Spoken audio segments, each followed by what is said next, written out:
দেশের তৈরি পোশাকের সবচেয়ে বড় পাইকারি বাজার কেরানীগঞ্জ গার্মেন্টস পল্লী।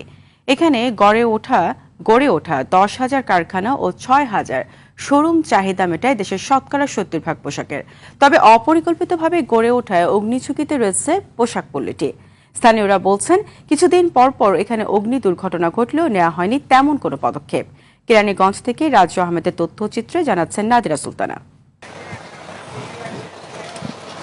বুড়িগঙ্গার কুল ঘেঁষে গড়ে উঠেছে কেরানীগঞ্জ গার্মেন্টস পল্লী। দেশের সর্ববৃহৎ পাইকারি এ পোশাক পল্লীতে কাজ করে 5 লাখের বেশি মানুষ। এতে মানুষের নিরাপত্তা নিশ্চিতে এখনও নেই অগ্নি নির্বাপক ব্যবস্থা।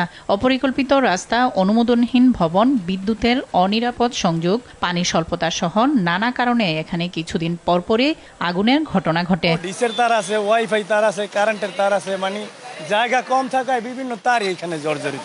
আগুন থেকে রক্ষা পেতে হলে আমাদের মূলত দরকার হলো আপনার প্রত্যেক মার্কেটে পর্যাপ্ত পরিমাণ অগ্নি নিরাপণ ব্যবস্থা চালু করা। ফায়ার সার্ভিস যদি থাকে তাহলে আমাদের এই ব্যবসায়ীদের জন্য অনেক উপকৃত হয়। এজন্য ভবন মালিক ও পল্লী বিদ্যুতের অবহেলাকে দায়ী করার পাশাপাশি গার্মেন্টস পল্লীতে মোবাইল ফায়ার সার্ভিস টিম রাখার দাবি ব্যবসায়ীদের। এটা আমাদের এখানে কালেকশন দেয় হলো সদরঘাট থেকে দ্রুতভাবে আসে এই একটা টিম, আর কোনাগোলাতে আসলে তো মনে করেন আগুনের বিল্ডিং পুরো সাফ হয়ে যাবো।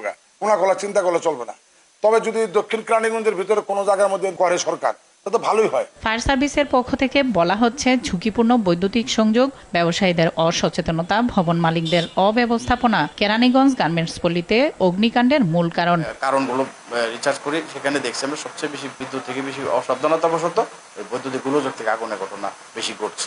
আর আমরা এখানে সহজে যেতে পারি না, কারণ রাস্তা সরু এবং যানজট রাস্তা। আর দ্বিতীয়ত হচ্ছে পানির সমস্যা। অগ্নি দুর্ঘটনায় এড়াতে দ্রুতই ভবন মালিক এবং ব্যবসায়ী সমিতি ফায়ার সার্ভিসের সাথে পরামর্শ করে যথাযথ ব্যবস্থা নিবে, এমনটাই প্রত্যাশা স্থানীয়দের। নাদিরা সুলতানা, RTV।